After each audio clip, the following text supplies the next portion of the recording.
Wala nang maraming paligoy-ligoy pa, diretso sa punto na.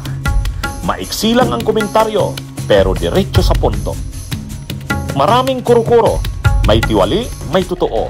Dito, sa Puntong Diretso tayo. Punto Diretso.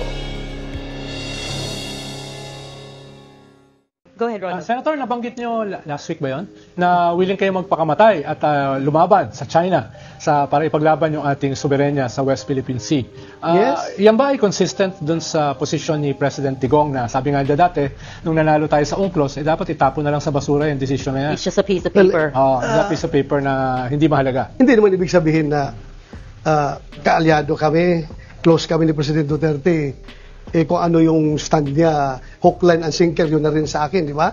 Ang sa akin naman, you know me, Ronald, I am a graduate of the Philippine Military Academy, and I have served my whole life, the most productive years of my life, dito in the defense of our country, and maintaining peace and order sa ating community. So, I have offered my life since day one of my service. I'm always offering my life. Anytime, anywhere, pwede tayong mamatay. Pwede tayong mamatay. So, hindi po bago sa akin yan na mag-o-offer sa aking sarili at magpapakamatay para sa bansang ito kapag kinakailangan. Lalo na pag tayo'y winawalang hiya ng mga insect na yan, talagang lalaban tayo. Ano pang silbi ng buhay natin sa mundo kung magpapaalipin tayo pag tayo'y winawalang hiya ng mga insect na yan. But sir, Senator, hindi nyo gusto yung nangyayari ngayon sa West Philippine Sea. Personally, sa inyong pananaw, na masama ang ginagawa doon ng China kasi ginagawang issue yan sa inyo eh. Yung mga kandidato ni President Duterte, pro-China daw kayo. Ano po ang tingin nyo sa ginagawa ng China ngayon sa West Philippine Sea na how in dealing with the Philippines? Alam mo, Amino, hindi naman ibig sabihin na kung naging stand ni Pangulong Duterte. First, we have to talk about President Duterte. Hindi naman ibig sabihin na kung ang stand niya, yung kanyang foreign policy is to become friend to everyone but enemy to no one, pro-China na siya. Kaya siya nagkaroon ng stand na gano'n dahil hindi siya pro-Amerika, hindi siya pro-China, but pro-Filipino siya. So gano'n rin ang stand ko. I am a pro-Filipino. Lahat na ginagawang pambubuli ng Chinese dyan is galit na galit tayo. Alam mo, to stress the point, no? Alam mo, kapag mayroong pambubuli na ginawa yung ating mga Chinese dyan sa West Philippine Sea, ating mga mangingisda, ating mga Navy, mga Coast Guard, alam mo, with you, doon sa ating mga kasamahang mga politiko, mga legislators, we condemn to the highest terms yung pambubuli na ginagawa ng mga Chinese dyan sa ating mga mangingisda, sa ating Coast Guard. Yung kagad ang remark nila. Pero pagdating sa budget deliberation, yun na. Yung AP Modernization Program Fund ay kinaltasan pa ng 15 billion. So ibang sinasabi, ibang ginagawa. Sabi, kailangan suportahan natin ang AP Modernization Program so that we can attain credible defense posture para respetuhin tayo sa ating mga kapitbahay na bansa at lalo, kasama ng China dyan. Yeah. Pero pagdating sa budget, tinapiasan ng 15 billion ang Modernization Fund. At saan ang pinapriority? Pinapriority yung mga AKAP, yung mga ayuda, dahil eleksyon na naman. Gamit na gamit ito pang vote-buying itong mga ayuda funds na ito, mga AKAP, mga AX, mga ano pang ayuda dyan. So, lalo tayong nalulungkot dyan dahil parang niluloko natin yung ating mga sundalo, ating mga Navy, mga Coast Guard at yung ating mga mangingisda. Nakakainis.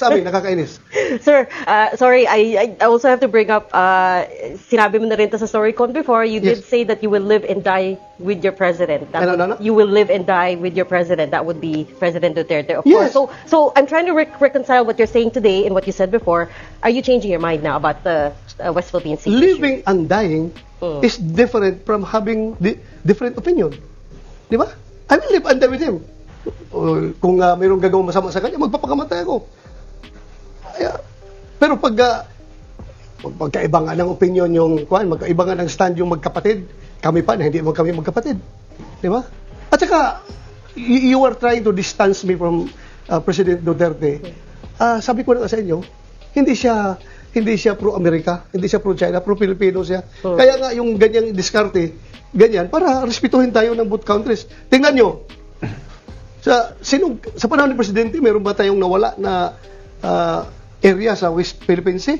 Meron bang naagaw? But they increased their Wala. militarization. Nirespeto tayo ng China. Yeah. Nirespeto tayo ng China. Nirespeto siya ng China. So, napakaganda, di ba? Meron ka ba narinig na pambubuli ng Chinese militia doon sa ating mga isda sa West Philippine Sea noong panahon ni President Duterte? It happened before, sir. It happened before. Panahon ni Duterte? Less lang, to a less degree. Pero hindi kagaya ngayon But na wala na talaga silang respeto. Yes, but they continued militarizing. They continued building the islands. And then, whatever, kasi nag-start naman yan before pa si President Duterte pumasok sa gobyerno. Panahon pa ni Pinoy, andyan na yan sila, nagsimula na yan sila. So, whatever kung anong ginagawa nila dyan, basta importante, nirespeto tayo, hindi tayo binubuli, ating mga mangisda, hindi nila dinadrive away from doon sa West Philippines. meron tayong cabinet member from the Pinoy administration. Do you want to rebut? Well, sabi mo nga, yung sabi mo kasi dahil karamihan naman ng artificial islands na kasing laki na ng isang syudad ay nabuo nung panahon ni President Digong.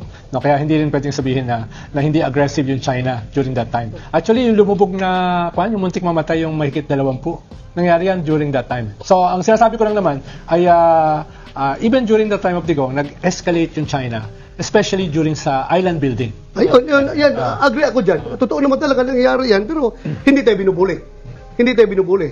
At when you say, andyan sila, nagde-develop, ano yung dinidevelop nila? Di ba yung panahon pa ng bago si President Duterte, nandyan na sila, nakapasok na sila dyan. So, huwag natin entirely i-blame si Pangulong Duterte up to the point na sabihin nyo, kami mga kandidato na pinipilaban ay Team China, ay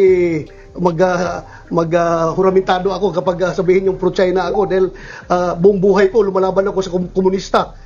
China ay komunista yan. Buong buhay ako nakipaggira sa mga NPA, na aking pagka-sundalo at pagka-pulis. Kaya hindi niyo ako masabi na pro-China ako. Okay. Unfortunately, we've run out of time. Marami po pong issues, but we've run out of time for today. Thank you so much for making time for us on StoryCon, Senator. Bunyog, halikan na kasama ka. Bunyog, kapag buklod ay may pag-asa. Luzon, Visayas, Mindanao, isa ang pananaw. Sa bagong Pilipinas ang bunyog isisigaw.